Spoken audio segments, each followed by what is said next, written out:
Good morning, ladies and gentlemen. Welcome to week 30. I'm going to quickly go over what we're doing this week.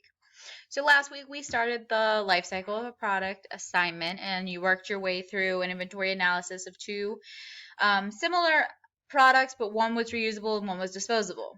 Now we're going to finish that assignment. So what I have for you today is the life cycle of a product life cycle part 2, and I want to go over the instructions as well as the rubric for what you're doing. But direction says that you will be creating 2 timelines of the life cycle of each of your products from last week. You should include a plan to recycle and reuse the product after it has exceeded its useful life. Here is an example of a timeline that captures it. Now, this timeline is not in enough detail. And yes, you're going to be drawing this. Yes, you're going to be using color. Yes, you're going to be writing things.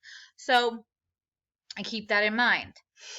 I've got the requirements. Color, mention all 7 steps in the life cycle of a product, include a blurb about what happens for that step, a picture drawn showing what is happening, and arrows showing the direction the timeline is moving. So here is the rubric.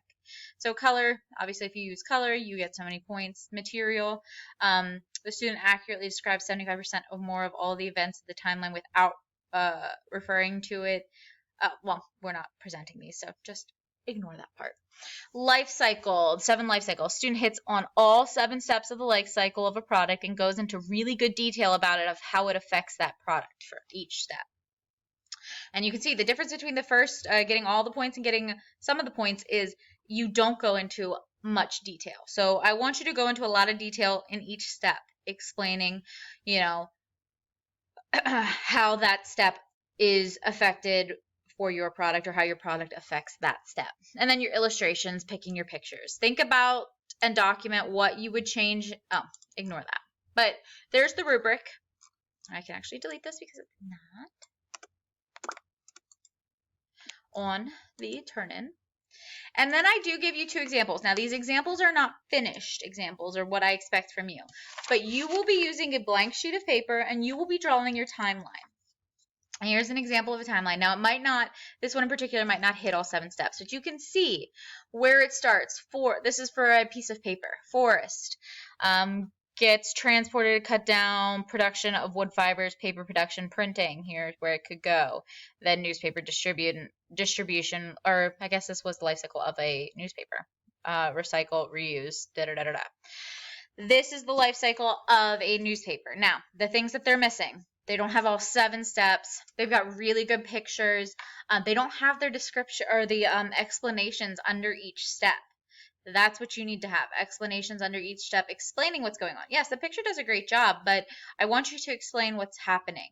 Now, like I said, you're going to be doing this on paper. If you want to do this, I think it's going to be easiest to do it on paper, personally. Use colored pencils, use markers, do some research. Nobody says you can't Google. All right. That was the first example. I think I have a second example on here.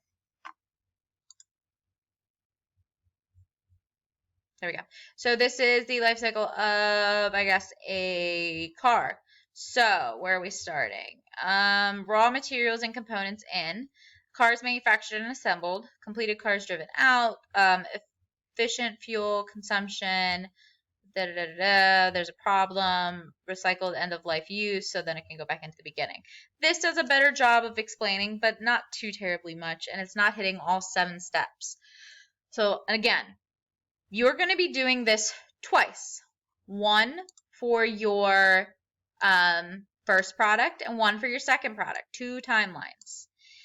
Making sure to hit raw material extraction, material processing, manufacturing, packaging, distribution, utilization, reuse. So you need to include pictures that depict your particular product or what you think might happen. So it doesn't have to have a picture of a mask in it every step, but like these have pictures of gears and packaging. I want you to come up with those. And then you need to include a blurb, like stating during the material process for a piece of paper, they've got to separate, like they've got to get the wood fibers down into a usable source and create the thin sheets of paper that we know and use, and then manufacturing, packaging, shipping, bundling up the paper, wrapping it in plastic, putting it in a box. These are all descriptions that you could write, little blurbs about what's happening for each step. So that is what you're working on this week. Obviously, I'll go over it again in class. And if you have any questions, please feel free to ask me. I'll see you guys later.